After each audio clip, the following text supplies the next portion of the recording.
Welcome to the Skeptic Zone, the podcast from Australia for science and reason.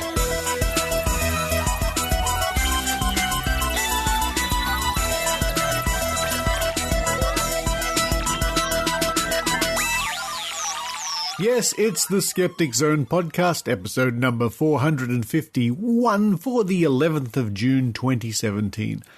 Richard Saunders here with you from soggy Sydney, Australia. A little bit soggy, a bit cold and wet and soggy periodically.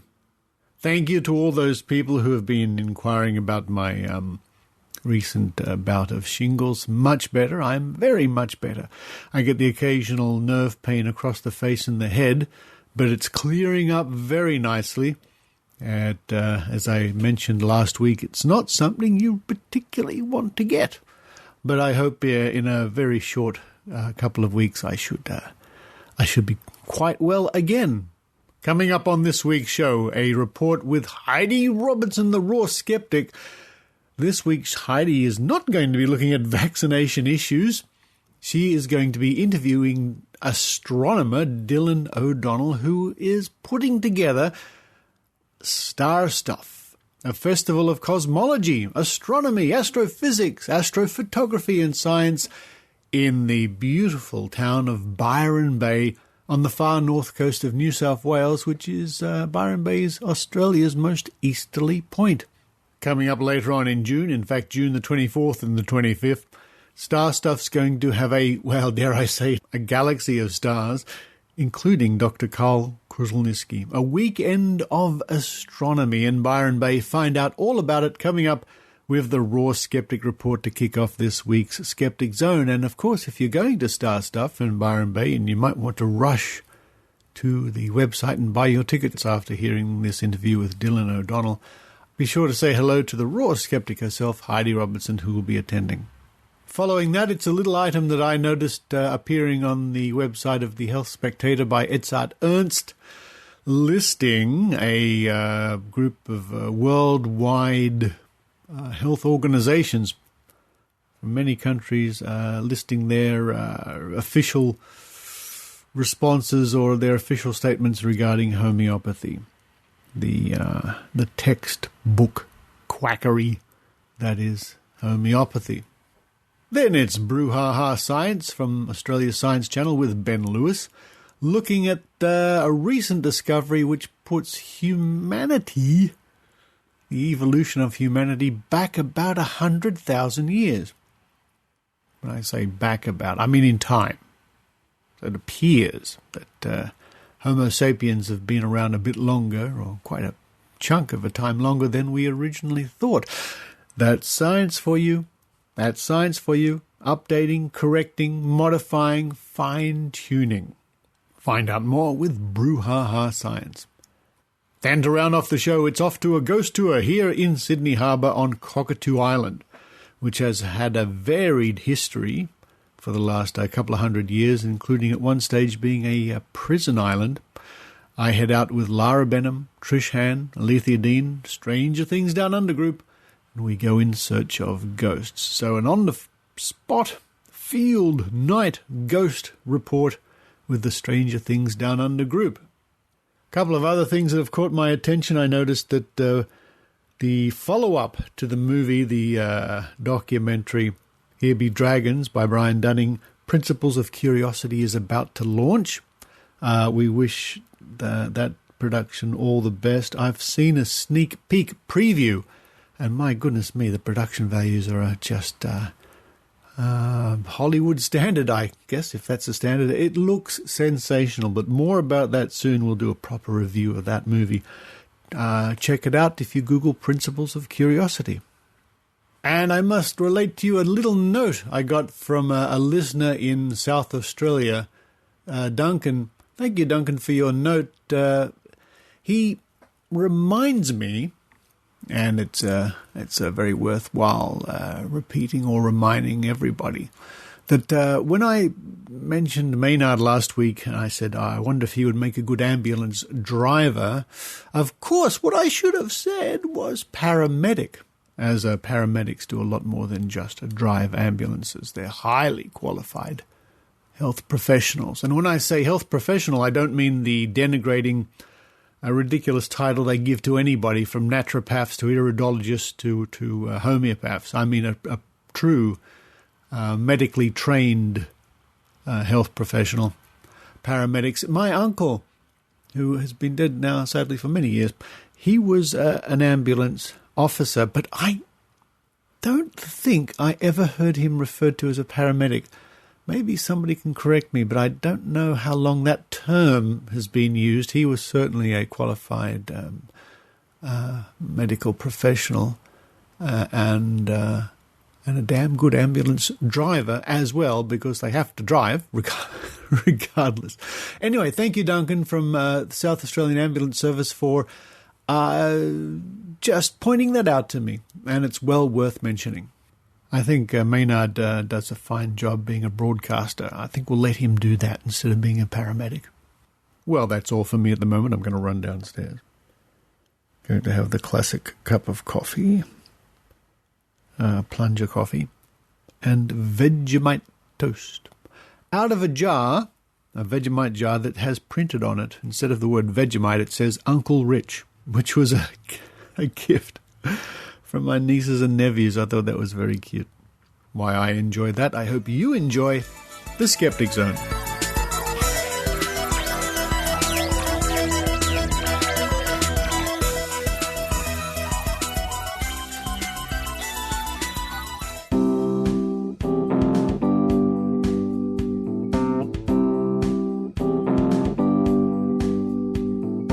It's the Raw Skeptic Report with Heidi Robertson.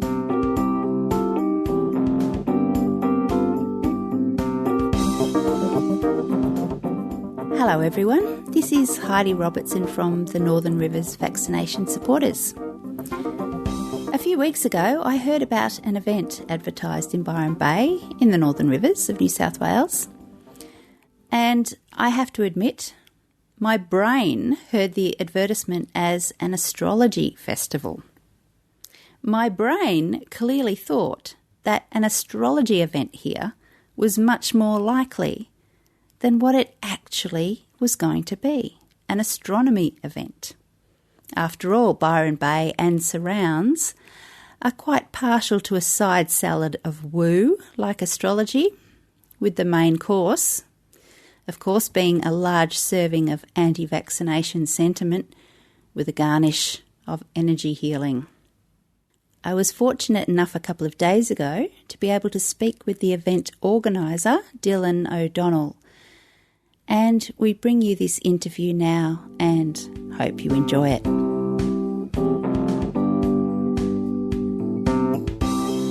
And here I am now with Dylan O'Donnell. And Dylan, can you start off by telling the Skeptic Zone listeners a little bit about who you are, what you do, and what Star Stuff is all about? So I have the honour of running the easternmost observatory in Australia. Just technically, it's in my backyard, and just happens to be the easternmost one in Australia. I'm also on Team Celestron. I do a lot of astrophotography work, and I'm very busy pumping out astrophotography all the time as part of my own science outreach. Do a bit of science outreach for the community as well, taking through school groups and cub groups and things like that. And as a consequence of all this, I've just started the Star Stuff Festival of the Cosmos in Byron Bay. Star Stuff #1 is on in 2 weeks. Yes, I believe it is the 24th and 25th of June in Byron Bay, if we've got any local listeners who would like to come along to that. And tell us a bit about the speakers there. What are they going to speak about? Sure. So we've timed the event to coincide with the new moon so that there's no moon around. We are in the middle of the Milky Way season right now, so it's a perfect opportunity to enjoy Byron's dark skies and take beautiful Milky Way astro photos with your own DSLR. We will be running photography workshops with Canon Australia on site.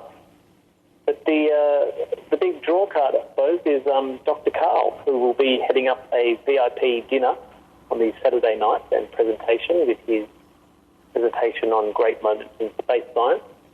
And he'll also be taking questions as an open Dr. Carl question and answer the next day on the Sunday as well, which should be great.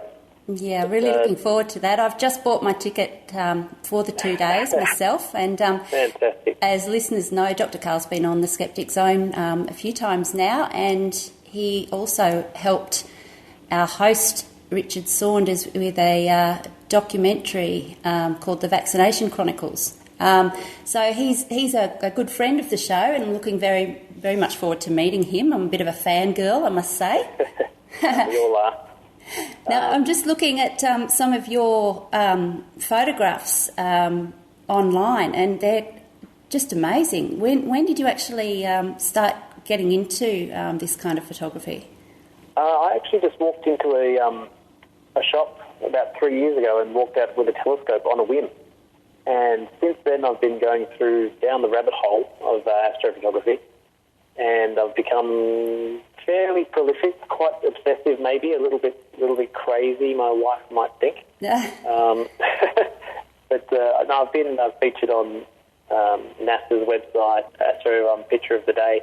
Wow. And European Space Agency, and they've commissioned me to go and take photos of some of their gear in Western Australia as well.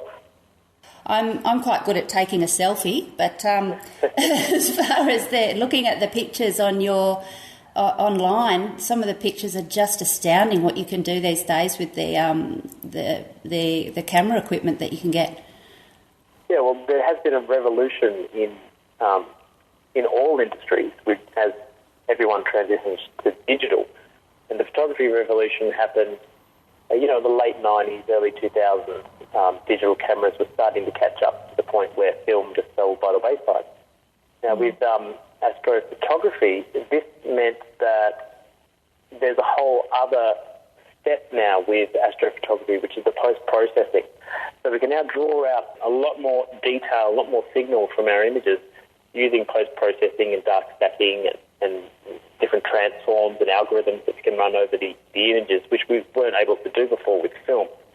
So that's really changed the game. And the pictures that you see in magazines like Australian Sky and Telescope, or if you follow astrophotographers like myself, the images that we're taking now, even us as relative beginners, are better than years beyond the capabilities of even the best astrophotographers some 10 years ago.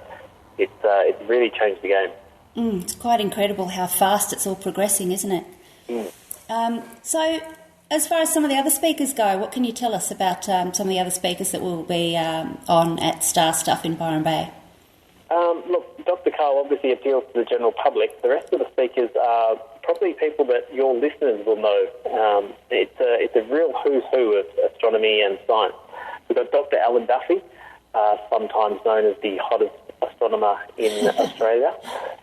Dr. Katie Mack, astrophysicist from Melbourne. Mark G, Astrophotographer of the Year. Dr. Fred Watson, who's just a wonderful person and a dark sky advocate and a lifelong astronomer. Dr. David Malin, as in the Malin Award, Dr. David Malin, he basically invented astrophotography and digital astrophotography as we know it today with his work in the Australian Observatory. Dr. Dwayne Hammaker, who will be speaking about Aboriginal astronomy and how Indigenous societies use the stars. I will be giving a talk as well about astrophotography and beginner astrophotography and some advanced tips as well. Jamie Anderson from the Gilmore Space Technology, which is really Australia's first foray into the space race. They are literally building rockets for the transport of satellites into space. We also have two bonus speakers which aren't mentioned on the website, which is Michaela Jeffrey, who will be talking to us about the European Space Agency's role in Australia and Australia's role in their work and their mission. And also local Byron Bay High School student, Jade Rushwood, who it was so impressive that her science teacher contacted me to say, you really need to talk to Jade. She's done a whole assignment on orbital calculations and orbital dynamics, and so she's going to present her research on the Sunday as well, which should be great. Oh, I'm so looking forward to what an impressive lineup.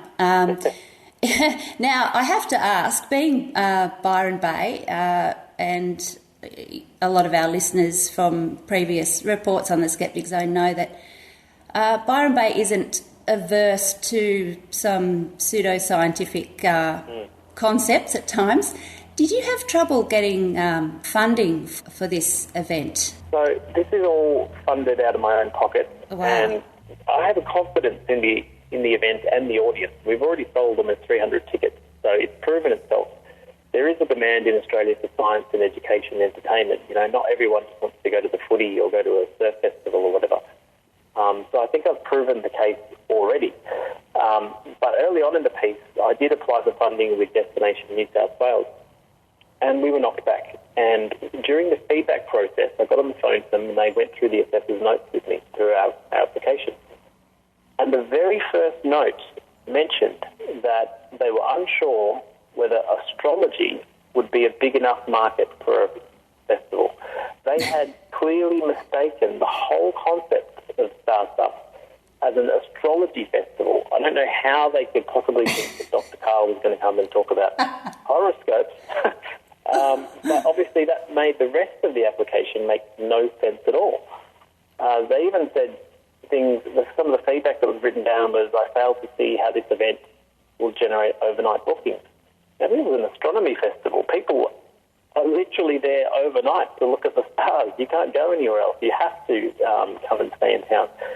So we're very pleased with the performance, regardless of the funding situation, because I knew that this would work anyway.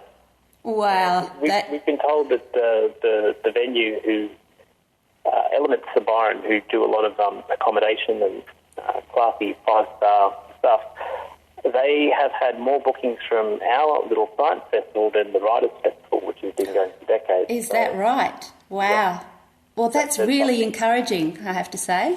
It's really heartwarming. You know, it was the same sort of heartwarming feeling I got when I presented at the World Science Festival in Brisbane, and to see that many people out there with their families for the weekend to participate in science.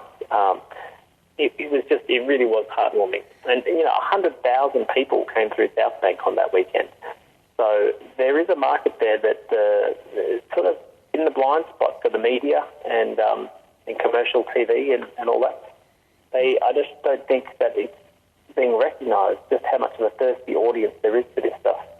Yeah, I absolutely agree. Well, it's going to be a great event. And as a bonus, you might actually get a few people buying tickets who do think they're going to an astrology event, and they might actually learn some science while they're there. Wouldn't that be great? It's a win-win. Well, Dylan, just to wrap up, if people want to find out, first of all, about you and the photography that you do and have a look at some of your amazing pictures, where can they go online to have a look at that? So I do have an official photo blog, which is geography.com, which is like geography except with a D, geography.com. But I'm probably most active on my Instagram. So if you just search Instagram for Dylan O'Donnell, you'll find me in there. For bookings for the festival, go to www.starstuff.com.au. You'll find all the speaker lists, the sessions, accommodation specials, and you can book tickets online. Great. So that's starstuff.com.au for tickets to the festival. And if you'd like to check out some of Dylan's photography, Instagram might be the best place to go. Dylan O'Donnell with I believe it's a double N and a double L. Is that right? Yes, Dylan_O'Donnell_, which is ODONNELL. Great. Okay. Well, thank you very much for your time, Dylan, and maybe we'll catch up at the event itself. No problem. Look forward to meeting you, Heidi. I'd love to see some of you there if you're coming to this event. I hear some of the Brisbane skeptics are driving down for it. Hello, Brizzy skeptics. If you do come, be sure to find me and say hi. Until next time, this has been Heidi Robertson from the Northern Rivers Vaccination Supporters. Bye.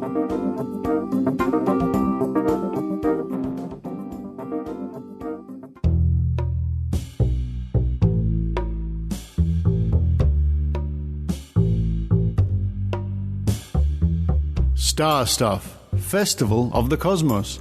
This June 24th and 25th in Byron Bay. Under the moonless sky with the Milky Way high overhead, Australia's leading experts on space, cosmology, astronomy, astrophysics, astrophotography and science come together for a series of talks on everything from Aboriginal astronomy, space photography, and even the end of the universe. Sponsored by Celestron and Bintel, this unprecedented lineup in Australia's most easterly location is sure to expand minds in a way that hasn't been seen since the Aquarius Festival. Don't miss out on this unforgettable event. Speakers include Dr. Carl Krusuniski, Dr. Katie Mack, Dr. Alan Duffy, Dr. Fred Watson, Dylan O'Donnell, and many more. For more information and to book your tickets, visit www.starstuff.com.au. Star Stuff, Festival of the Cosmos, this June in Byron Bay.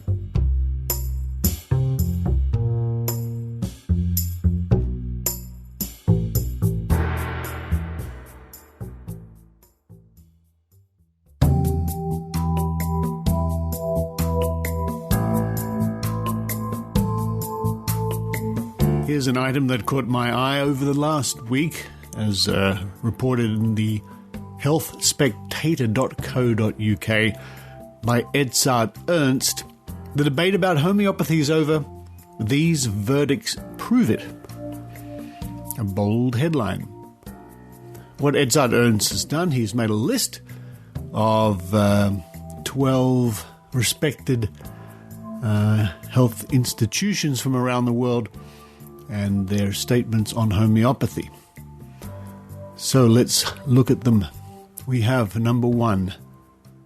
The principles of homeopathy contradict known chemical, physical, and biological laws, and persuasive scientific trials proving its effectiveness are not available. Russian Academy of Sciences. Number 2. Homeopathy should not be used to treat health conditions that are chronic, serious, or could become serious. People who choose homeopathy may put their health at risk if they reject or delay treatments for which there is no good evidence for safety and effectiveness. National Health and Medical Research Council, Australia. Number 3. These products are not supported by scientific evidence. Health Canada. 4. Homeopathic remedies don't meet the criteria of evidence-based medicine. Hungarian Academy of Sciences. 5. The incorporation of anthroposophical and homeopathic products in the Swedish Directive on Medical Products would run counter to several of the fundamental principles regarding medical products and evidence-based medicine. Swedish Academy of Sciences. 6.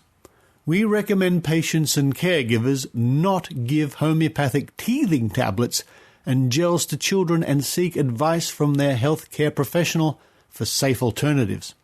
U.S. Food and Drug Administration. 7.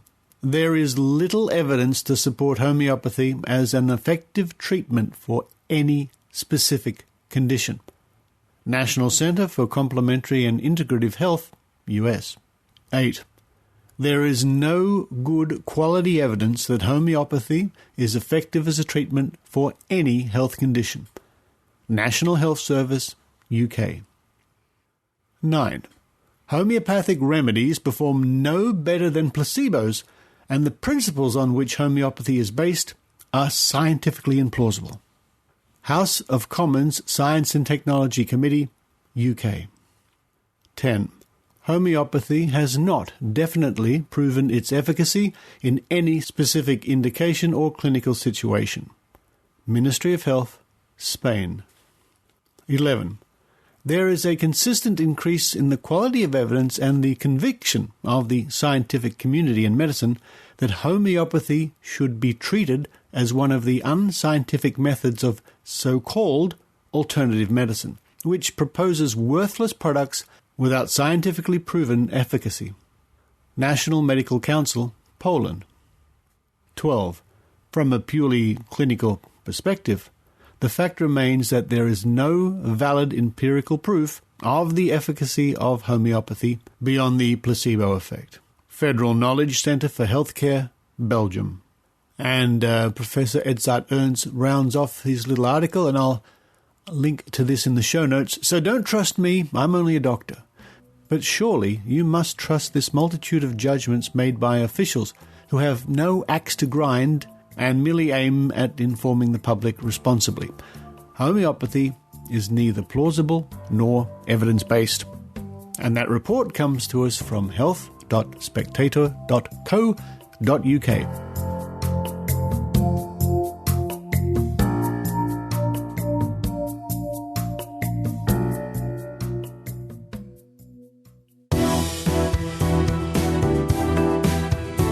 Milí skeptičtí přátelé, zdraví vás Claire Klienberg, spoluorganizátorka Evropského skeptického kongresu 2017.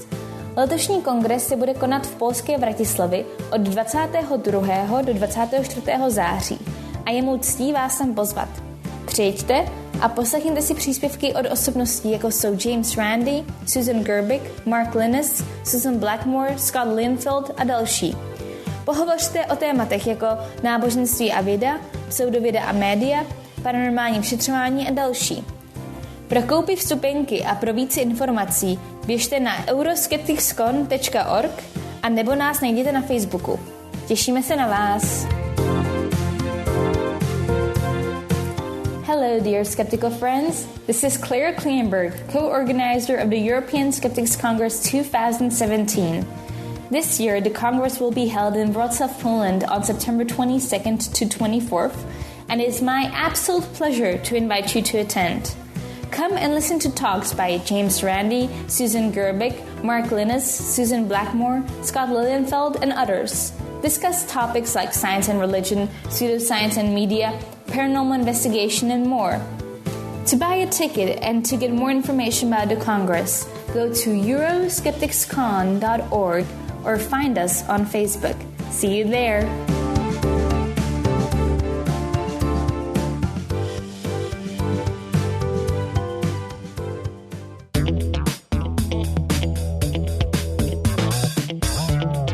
And now, direct from the cafe at Australia's Science Channel, it's Brew Ha Ha with Ben Lewis. Yesterday, we thought humans were about 200,000 years old. Today, you can add 50% to that figure. Newly discovered fossils have set the benchmark at around 300,000 years old. It's not just hyperbole, it really does change the story of humanity.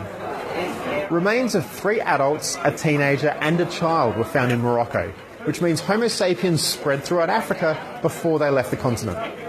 Their faces even look like ours, but they had elongated skulls.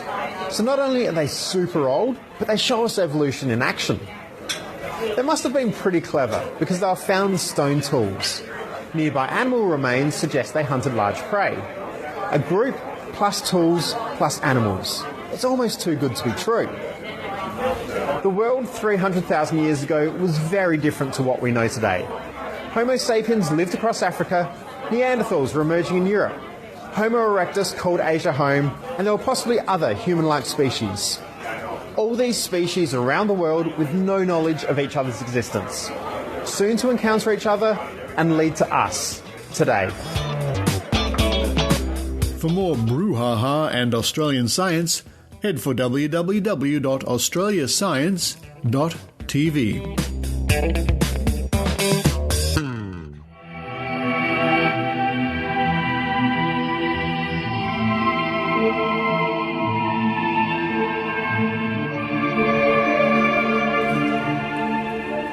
I'm down here at Circular Quay in Sydney, where the ferries leave for various parts of the city. It's a cold evening. Lots of people milling about, though. There's a busker over there just about to sing a song, I think. Lots of people milling about because at the moment the city is having the annual Vivid Light Festival. So after dark, well, at 6 o'clock, lots of lights come on. The harbour bridge is lit up, the opera house is lit up. and it attracts millions of people every year. It's been going for almost 10 years, I think. So I'm making my way past, well, hundreds of people already down here, and it's not even 5 o'clock. It's a Saturday, so this will be a very popular night for Vivid, even though it's cold. I'm dressed in my beanie and my scarf and a long coat. That's the ferry. Why am I here? Well, I'm joining the Stranger Things Down Under meetup group here in Sydney, Facebook group, and we're off to a place called Cockatoo Island, which is in Sydney Harbour, for a ghost experience, a ghosty tour. Once again, how many ghost tours have I been on now? I don't know.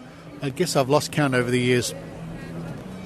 So far, my ghost experiences up front and up close and personal with ghosts has been 0. Who knows? Eh? Maybe tonight's the night. I see you talking to yourself. Oh, it's Trish. Hello, Trish. Hello. She caught me talking to myself. Trish, you'll remember from last week where you heard Trish doing some of her CPR at Skeptics in the Pub. Hi, Trish. Hello. Saved any lives recently? You've been saving lives, have you? No. No. Well, look, thank you for that, because I was unwell and wasn't able to come to Skeptics in the Pub, but I did hear Maynard's report, of course, and it was terrific. I missed out on a really good night. Well, you never know, we might do it again soon. There's no such thing as too much life-saving. I believe you, and by the sounds of things, Maynard did okay last week, huh? I think he did all right. Yeah, I think he's got the chops for it. Good old Maynard. Well, he's got the rhythm, you see. He knows the beat. Absolutely. He's all about the beat, yeah. So here we are. I was just telling the listeners that it's a cold... that's what Maynard would call a background loser, somebody yelling out there. It's a cold evening. You're dressed with yellow, a scarf with skulls on it and a beanie. Absolutely. Gee, we're almost matched. And so you're part of the Stranger Things Down Under group. And what is tonight all about? It's ghosts, yeah? We're ghost hunting on an old prison island, which is going to be fun. I didn't know that was a prison island. Are you sure it was a prison island? Let me just Google it. I'm almost better check. I know that Fort Denison was an old prison island, but I didn't know about Cockatoo Island. Wow. Australia itself was a prison island for a while. Ooh. That cuts to the quick. I'll have you know that my ancestors are not happy you said that. There were 13 of them were deported from the UK.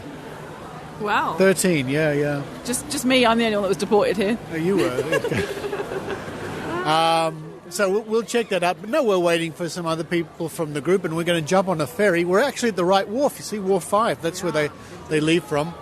And we'll be checking out yet another Sydney ghost tour. I'm looking forward to it. Time has moved on a little bit. Now we're on the wharf. We're on the wharf. It's creaking and rocking a little bit. Hello, Alethia. Hello, Richard. Hello. Are you ready for a spooky good time once more? Once more unto the breach. Yeah, once more unto a ghost tour. I am ready for a spooky good time. We're here with Trish, as you would have heard earlier, and Lara's here too. So it's the small but happy band.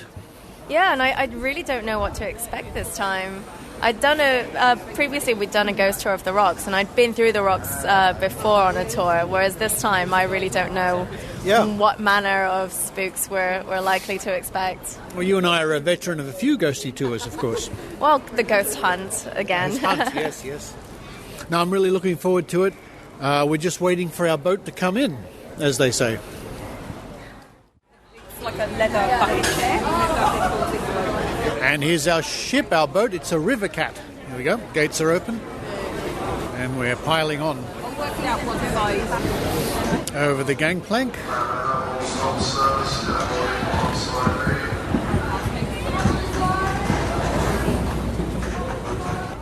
And into the cabin.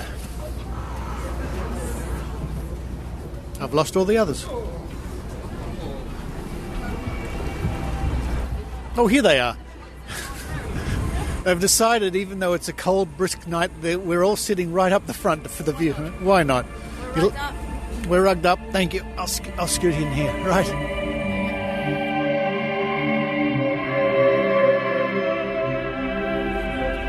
Those rumblings you hear are not my stomach from the chocolate muffin I had. It's the ship coming into a very ominous-looking Cockatoo Island. It's dark, it's creepy, it's cold.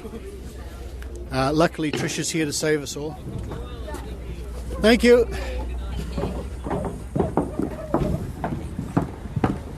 And we're on the giant wharf here. I'll turn this corner. And it is a bit creepy, Lara. This is so exciting. Yes, I know. Do we tap off, by the way? Oh, okay. We're looking for the mundane thing, tapping our ferry cards off, our travel cards. There's a ghost. There's a ghost? Oh, no, it's a security guard. No, actually, I don't think we do. Because... Do we? Oh, up ahead. All right. Well, this is... hearing strange noises around us already. There's only very limited street light. When the ferry leaves, we'll be stranded, Alethia. Oh no! Whatever are we going to do? Oh, here it is. We can tap off now. Be haunted by the overspend on my opal if I don't tap off. This is the haunted tapping off station. Here we go. The ranger guy, I think that's probably where we... I don't know. I should probably look in my... Sorry. I think if we wait around here, I think things should read my email, right? make themselves clear. I've never been here in the night time. It looks a little bit eerie with very old buildings high on sort of cliff faces. Big old sheds. And we're trying to find our way to where the tour starts. Oh, we're going to go through a very long tunnel, which I think dates from the Second World War. Wow. I think I remember hearing that they're digging these tunnels for various reasons. Lara's whispering in case the ghosts hear us, apparently. Possible explanation. Yes, maybe they got their iPods in, I don't know.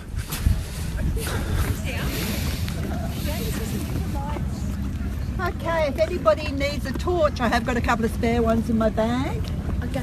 So just let me know if you need that. Okay, so I said my name's Carol.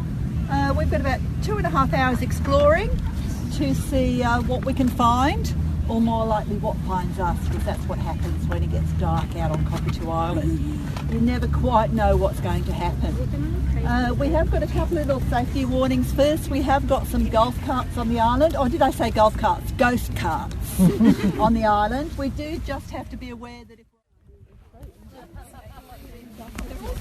Tents over there. Yeah, there are tents. Apparently some people can. Well, the tour's underway, but so is the rain, so we're all moving down towards some of these haunted buildings, no doubt, through the haunted rain. Luckily, Alethia has brought her ghostly umbrella. Very wise of her, anyway.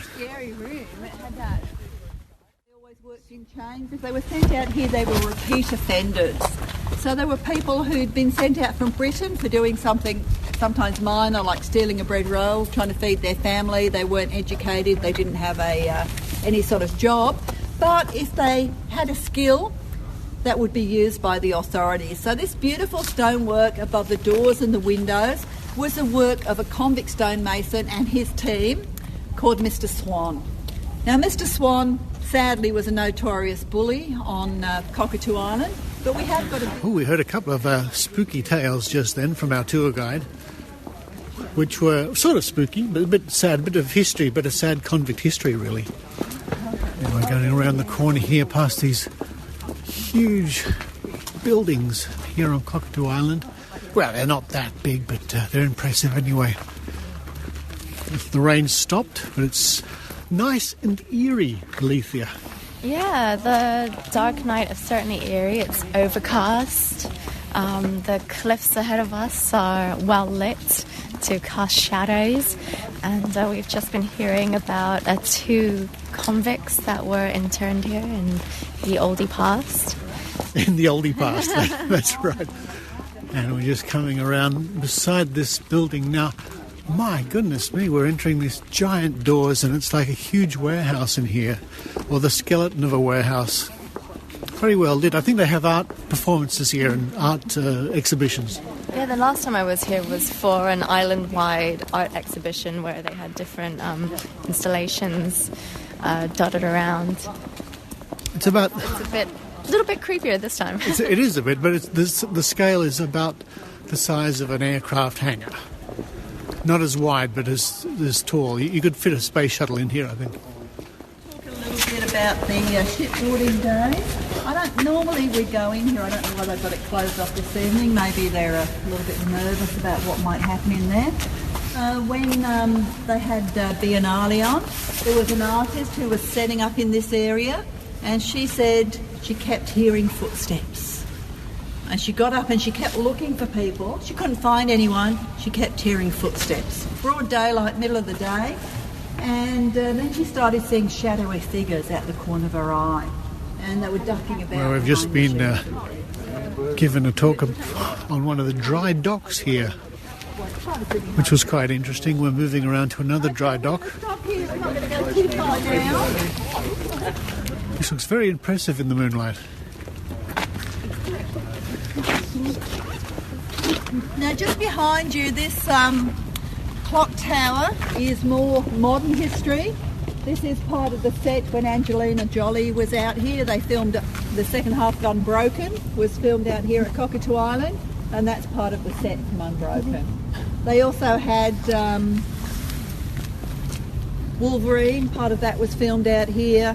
They've had Justin Bieber concerts, they have Biennale, lots of free events on. So it's a great public space where people can come and no landing fee. So if you come out on a ferry, you can just come and have a bit of a look around. So we entered the second tunnel and we've been warned that it looks like a ghosty bit of rubbish. We've been warned that lights may flicker and we may feel a tap on the back. Did you feel any taps on the back?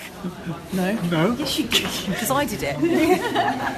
No, not from you, you fool, from a ghost. Didn't say that. With their finger on the button.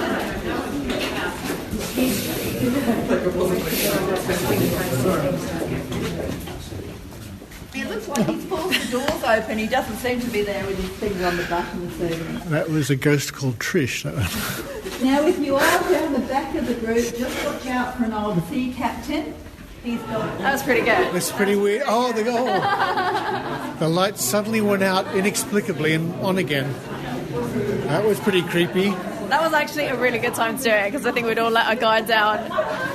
We had. She mentioned at the beginning, the lights might flicker on and off. And they did. And they just did, as we were just getting out of the tunnel, when we'd all forgotten that she'd said that. Remarkable. Oh, now we're on the other side of the island. Oh, that's right, you can camp here. Lots of kids here actually camping for some reason. Lots of young people here tonight camping. Well, don't jump. It's all right. Don't jump. Trish is sitting right on the end of a fence here because down below us is a part of the harbour with these strange fish, all with their mouths open. Opening and closing, and it looks like little stars twinkling in the distance. We can't quite see the fish themselves, but we can see their mouths opening and shutting down below. Well, the tour's over. In fact, I really enjoyed it. I learned a lot of history. I like ghost tours purely from the historical angle. Yeah. It was the same as every other ghost tour I've been on. That is, here's an interesting bit of history. This character lived here. This is what happened here. Sometimes people say, ooh, and then we move on to the next location. The conditions are just right. Yeah. Here's some real ghosts. Alethia was just saying that we did learn a lot of history today. Yeah, although I think it seemed a bit apocryphal. Like a lot of the stuff about... was it William the convict? Yes, that's right. Yeah, who was just in the wrong place at the wrong time and got in trouble because he just helped out a guy who looks... Oh, please. Nice stories along the way. Yeah. These two scared the fish off. They did scare the fish. But it's really nice to come here. It's a very historic area and to wander around at night. And I really enjoyed it. Yeah, very atmospheric. especially on a cold and gloomy night like tonight. Seeing the old convict buildings was really striking. I've never seen those old convict cells before. That was really interesting. That was quite harrowing when she was describing the convict conditions. I mean, that sort of stuff really is... Yeah, the wooden boxes where they kept them chained up at night. In a cold night like this, but also in the stinking heat of summer. That would have been deeply unpleasant. We saw some of their beds, and they were just wooden planks with wooden pillows. Yeah, and how much, like 4 or 5 to one of those planks? 4 to a very small bed, yes. Not nice. Anyway, so good. A very worthwhile Stranger Things adventure. And we look forward... We want to come back and have a picnic here, I think. That's the idea. Probably without the teenage boys shrieking around. There were a lot of teenage boys shrieking around here tonight, mate. That was the scariest thing, I think. Bloody terrifying. Thank you again, Stranger Things.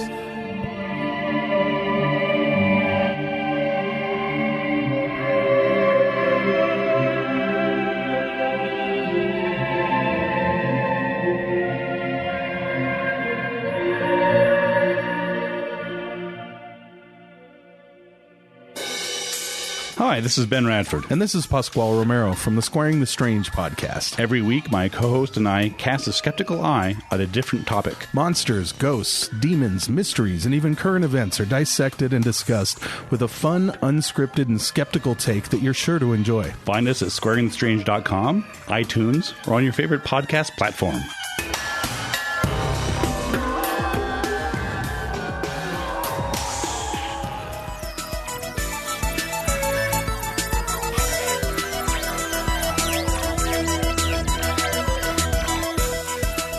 Thank you for listening to the Skeptic Zone, and I am looking forward to meeting Skeptic Zone fans and having a good time in New York at the end of this month, early next month, for the Nexus Convention Conference Gathering Meeting. I'll see how many interviews I can score along the way for Skeptic Zone listeners. And I noticed Brisbane Skeptic Camp is coming up soon. I'll see if I can find some more information about that for you for next week, for those people in Brisbane Skeptic Camp.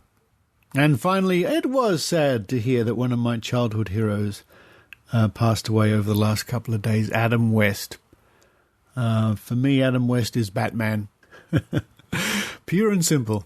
There are lots of other Batmans flying about, and they, by and large, did a pretty good job, and they were great fun, but...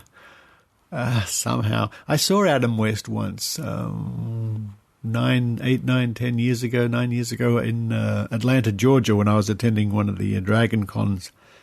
He was buying a cup of coffee, and I looked up and I thought, wow, there's Batman. That was pretty cool. And, of course, about 2 weeks ago, Roger Moore, who I enjoyed as James Bond. He was great fun, but I admired the man greatly for his humanitarian work, of course. So Roger Moore. Coming up next week on the Skeptic Zone.